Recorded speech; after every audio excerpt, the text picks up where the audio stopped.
yung nag-amen. Sino po yung nais ng reward ng Panginoon? Amen. Amen.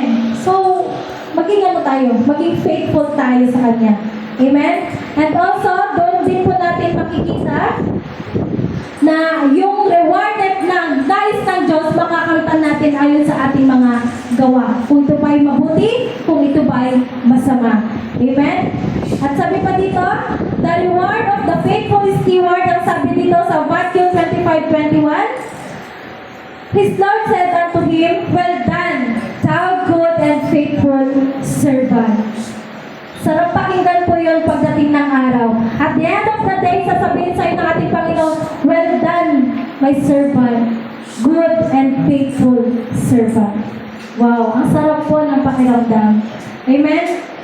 Sabi dito, number 1, the master approval, makikita po natin doon, sabi niya, well done. This is the greatest award we can receive.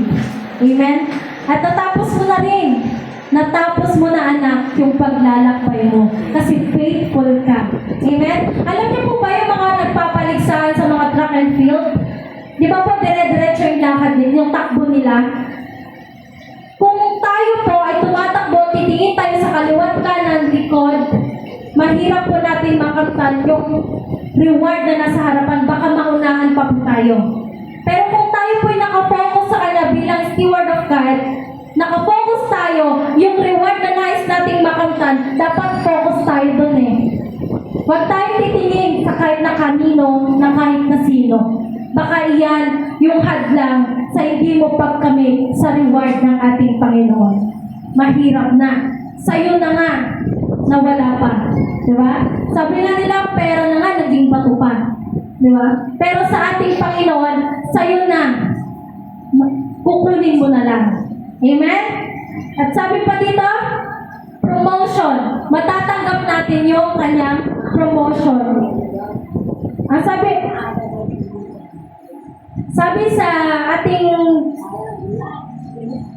sa Word of God, sabi dito, thou hast been faithful over few things, I will make thee ruler over many things. Amen?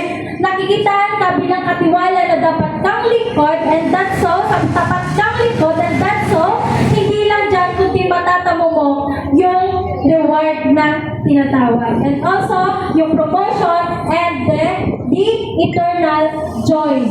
Eternal joy na hindi maagaw ng kahit na sino man. Ikaw at ikaw ang makakatanggap nun.